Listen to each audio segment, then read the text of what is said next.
All right, everybody, thanks for joining in. This episode is the first of a Star Wars double feature that we're recording, and this goes into our, even though these are coming out in 2020, this is a continuation of all of the new stuff that came out in 2019 that we saw in 2019. And first up in that list is a new series that I'm not sure if you were aware of the series much in advance of it actually coming out than I was, because it was like, oh, hey, cool, this new show is going to be on the new streaming service Disney Plus that's coming out in a couple of months. At least for me, it wasn't like, oh, there's this new series, Star Wars series coming out in 2 years. You know how everything is coming out? I was trying to remember when I first thought of it, but anyway, we are talking about the Disney Plus series, The Mandalorian. I don't remember when I learned about it. I go on a lot of Star Wars sites. There's these certain websites I check every day. A big one for me is rebelscum.com. It's for geeks like me who collect Star Wars figures and all that stuff. And so there's always updates and things like that. And I think I was probably one of the earlier ones when it comes to knowing about this show coming out. And I honestly don't remember when it was, but I remember talking about it a long time ago. And I was curious. I was interested. I've always been more of a movie guy. I've always, the Skywalker saga, the trilogies, and all that stuff has been more my thing. Some of the expanded stuff and the extra stuff I never got too crazy about. So I was sort of on the fence about it, and I didn't know that if I wanted to purchase another streaming service just to watch the show. And so I was kind of on the fence, and I think Shudder's Creep Show finally ended in October, and I think at that point it was well, I guess there's nothing else that I'm really looking forward to. I might as well just spend the $6 or whatever it is to get the Disney thing and watch these Mandalorian show. So I jumped in pretty much right away. I think it was at week 2 that I signed up. Yeah, and I think that I probably had a little bit to do with that as well, because I'm pretty sure as soon as I watched the first episode, I was like, oh my God, dude, you got to check this out. Just get the free trial. Trust me, when you get to the end of the first episode, you're going to be either yeah, or be like, oh, that sucks. Yeah. Yeah, you were pretty excited about it, so I decided, what the hell, I'll just go check it out. Yeah, I was, and I have to admit too, because I was the same way about the whole Disney Plus thing, but it turns out that we have Verizon as a phone service, and Verizon has a thing where you can get essentially your first year for free of Disney Plus, and if you sign up through Verizon. And then after the year, then it just gets tacked onto your Verizon bill. So, anyway, I mean, technically I have a free year trial of Disney Plus. Pretty cool. So, which is pretty cool. And I know there's a lot of people, kind of jump ahead a little bit here, but I know there's a lot of people that are supposedly saying that now that The Mandalorian is over, they're dropping their Disney Plus subscriptions, which maybe that's true, maybe it's not, but the one thing I still say to myself with all these subscription stuff is because they don't really release their numbers anywhere, and there's no third-party stuff tracking the numbers, so it's hard to say if people are actually dropping it or not. And I know that there is some hubbub with the Disney Plus thing because The Mandalorian ended, and then outside of a couple of movies that they threw on there that weren't Star Wars related or Marvel related, because that's the other huge Disney property right now. And so there's a lot of people who are like, oh, what's Disney going to do? What's Disney going to do? And so then they're really starting to push this. Oh, well, we have season 7 of the Clone Wars coming in February. And I was kind of like, ugh, really? They also have the Obi-Wan show they've been talking about too. Well, that in 2 years. Yes, but a while down the road. Yeah. So, and when we get to our Star Wars episode, I think we'll actually probably talk about this a little bit more. But I do think that even though the Disney Plus had been that had been announced for a long time. And so if it's true that Disney Plus really doesn't have that much content planned after The Mandalorian, I think somebody at Disney needs to get fired, because it sure seems like Disney is not very good at planning stuff. It's just like, oh, hey, we have this one thing, let's do this.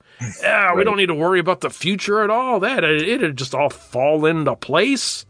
And the problem, too, is I have all the Star Wars movies on Blu-ray, so I don't need to watch them streaming, and I'm not a big fan of some of like the extra stuff, like the Clone Wars and all that. I know there's a lot of fans out there of that, but it's not like something that I'm like.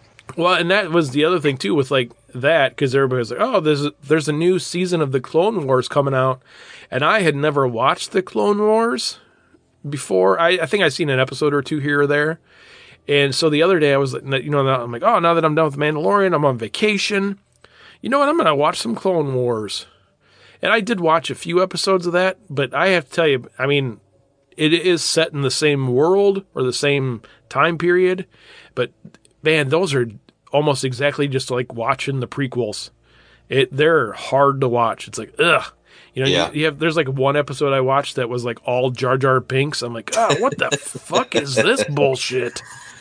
Yeah. Is that the Clone Wars you're talking about? That's like kind of like the computer generated thing. Yeah, and it's set. There was another Clone Wars that was like cartoon animation that was on Cartoon Network. Well, this is it. Yeah, that's the same thing. Yeah, it's like it's weird. It's like animation, but yeah, it's kind of sort of computer generated stuff. It's like Pixar kind of stuff, but you can tell like some of it's like.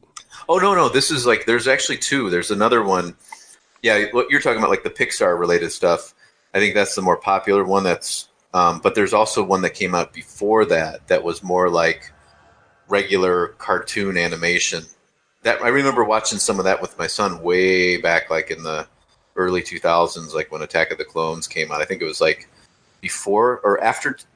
Yeah, it was after Attack of the Clones and before Revenge of the Sith, I believe. Yeah. Okay. These like. And it's one that because they introduced General Grievous in that thing, and that's like a car. I wonder if those episodes are on there. I think so. I think we're kind of talking about the same thing. Okay. Yeah.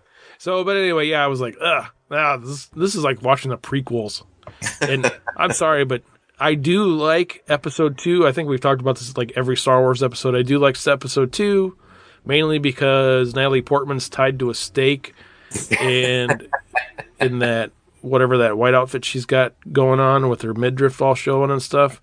And, like 19-year-old me is like, oh yeah. Yeah. But anyway, back to the Mandalorian. So I have to admit, when I was kind of like you, I was kind of after The Last Jedi, and this isn't like you, but in the same sort of breath, I was kind of feeling a little bit of Star Wars fatigue. Mainly after The Last Jedi for me personally, but I was like, another Star Wars thing. I was already kind of like, I don't even know if I want to see this new movie or not. I don't know if it's gonna be any good. The Last Jedi was horrible. I was like, I don't know, and then I knew that like, I can't think of his name right now, John Farva or whatever the name is, the guy that was behind it. I like that guy as he's like the guy from Chef. He's from a couple other things as well.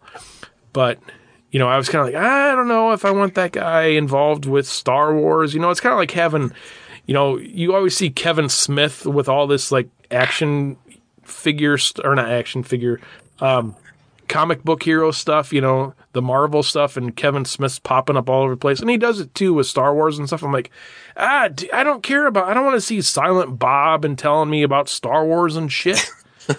So I was kind of like, I don't know if I want to see this. But, we watched it when it came on and stuff.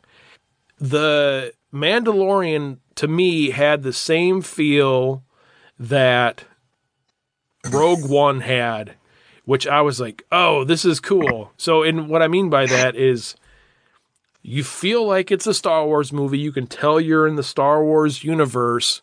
But at the same time, somebody knows or finally figured out, hey, we don't have to be stuffing lightsabers down your throat or having, Jedi force shit all up in your face for 2.5 hours for it to be a Star Wars movie. And I'm not saying that stuff is bad, but when you're not watching a Skywalker story, then that stuff doesn't necessarily have to be there all the time, because as they say in The Mandalorian a couple of times, over, in other parts of the galaxy, yeah, that stuff happens all the time, but over in this outer rim, it doesn't happen ever. That the myth of the Jedi and stuff. I think Jedi's mentioned once, and then we kind of sort of got a lightsaber towards the end, but yeah, we did. And actually that was interesting, that whole black saber thing. I think I read about that, like the black sabers and how that connects to the Sith and all that stuff, just strangely enough right before that episode. So I wonder if there was like somebody revealed it beforehand. But anyhow, yeah, I agree with you. I enjoyed it quite a bit. Very much like Rogue One, where it's sort of like this Star Wars, it's in the Star Wars universe. It doesn't connect with the Skywalkers. We're not dealing with anything like that. Whole different beast. It feels like Star Wars. It feels like that, especially the original movie, because they're on Tatooine. And we even got a shot of the cantina, which was kind of cool, seeing going back into the cantina at this period of time. And, sort of, it's a lot different than it was back in the original Star Wars movie. But yeah, and the Jawas, I love the Jawas. And yeah, I thought it did a great job of capturing that feel. Another thing, though, and I know that I've heard a lot of comparisons with this as well, is that this is clearly like they took kind of like the Western approach. And the whole bounty hunter concept. And, I had, strangely enough, back in, what was it, this past summer, I kind of got into this Western funk, and I was watching these old Clint Eastwood movies, and I watched like The Good, Bad, and the Ugly and all that. And it really has the same vibe as The Mandalorian. Those old Westerns were typically about bounty hunters, and now this new movie is basically like a Western, based in the Star Wars universe. So it's kind of, I think it's a very cool concept that they've come up with. Oh man, that's one of the things too. I'd always compared this one, but the past 6 weeks is exactly that feel like, oh, it's like watching a Western. It's pretty cool. It is, yeah, and they even got that kind of the music. They even sort of, kind of wrote it to sound very similar to like a Western type of. That little whistle or whatever it is that the bounty hunter or the Mandalorian walk in. And he kind of reminds me, like the way they portray him, he's very similar to the Clint Eastwood character in the Good, the Bad, and the Ugly. I think that was a trilogy too. I think there was 3 movies in that. And I forget what his character's name was. Blondie, I think, is what they called him. But it's kind of that same vibe, just this guy on this isolated mission, bounty hunter mission, and does his thing, and we go from there. I was trying to think if there was really any gripes I had about this season, and I don't really think there was, which is another good thing. There was a lot of stuff in this this whole season. There was 8 episodes, in case you missed it. If you missed it and you've made it this far, we should probably say spoiler, because we gave the end of the series away a little bit ago. I was trying to think the other day when I got done watching the 8th episode if there was really anything that I was really disappointed with throughout it. And the only thing that I will say that I was kind of disappointed with was, because I had said, I think it was after the first episode or maybe during the second episode, I was like, oh, let's see if we can make it through this whole thing without a lightsaber. That would be awesome, because I would just love to make it through a whole Star Wars movie that's not the Skywalker stuff without a lightsaber, because we almost did it in Rogue One, and you kind of did it in Solo, even though they had the Darth Maul scene where he turns his lightsaber on. You're like, what the hell is that?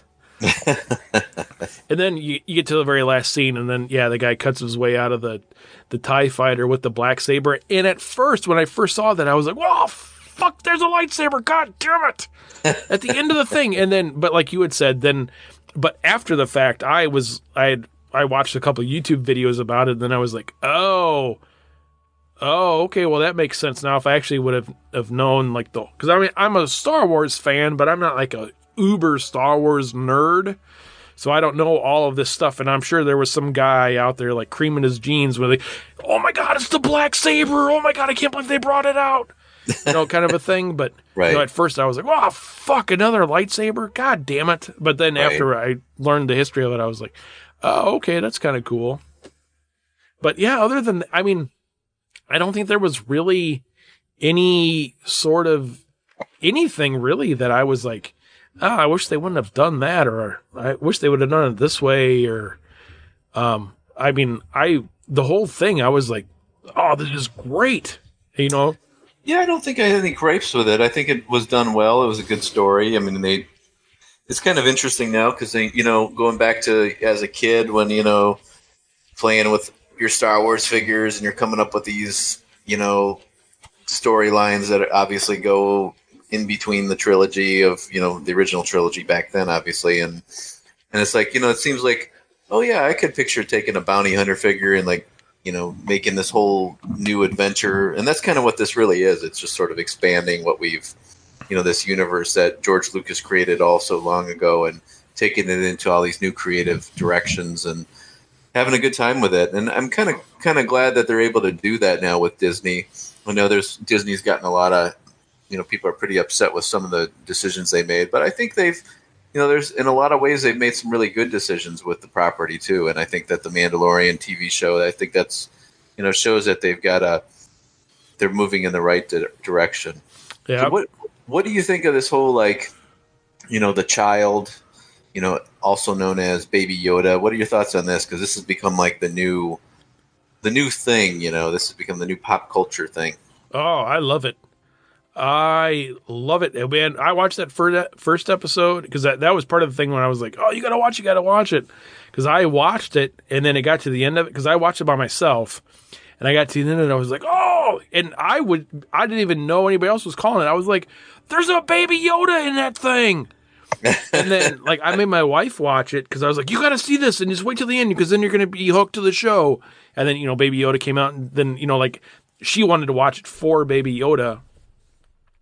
And this kind of goes back to what I was saying about early on, where whoever is in charge of some of this planning stuff and there's two different avenues to this. There is the marketing aspect of it, but then there's also like the storyline as well. I mean, I'm not complaining about the Mandalorian storyline, but there's Mandalorian stuff available. Like, and I just saw it today. I was at Walmart and I saw an IG-11 Mandalorian